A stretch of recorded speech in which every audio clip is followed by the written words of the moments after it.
احرام کے لفظی معنی ہے احرام کرنا، کیونکہ احرام باندھنے والے پر بعض حلال باتیں بھی حرام ہو جاتی ہیں۔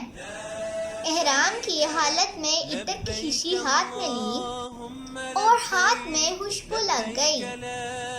اگر لوگ دیکھ کر کہیں کہ بہت سی خوشبو لگ گئی ہے، وضو کے تھوڑے سے حصے میں لگی ہو، تو دم واجب ہے، ورنہ معمولی سی خوشبو لگ گئی تو صدقہ ہے۔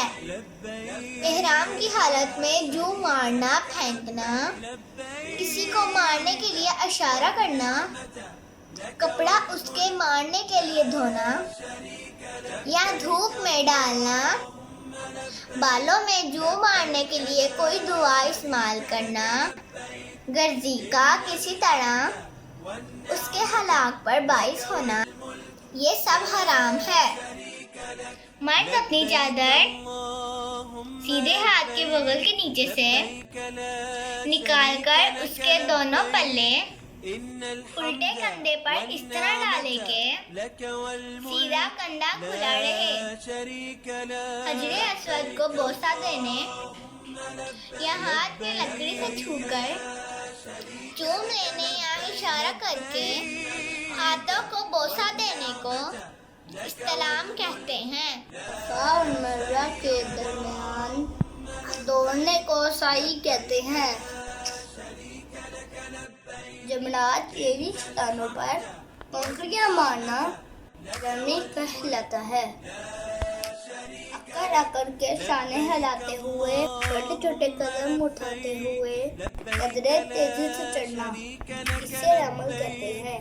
طواف میں 7 پھیرے اور 8 استلام ہوتے ہیں۔ تقصیر یعنی کم از کم چوتھائی سر کے بال، انگلی کے پھوڑے پاور کٹوانا۔ اسلاموں بہنوں کی تقصیر کا آسان طریقہ یہ ہے کہ اپنے چٹیوں کے سروں کو انگلی کے گرد لپیٹ کر اتنا حصہ کاٹ لیں، لیکن احتیاط لازمی ہے کہ کم از کم چوتھائی سر کے بال پودے کے برابر کٹ جائیں۔ طواف میں 7 باتیں حرام ہیں۔ بے وضو طواف کرنا، جو عضو سطر میں داخل ہے اس کا چوتھائی حصہ کھلا ہونا، مثلاً ران یا آزاد عورت کی کان یا کلائی، بے وجہ سواری پر یا کسی کی گود میں یا کندھوں پہ طواف کرنا،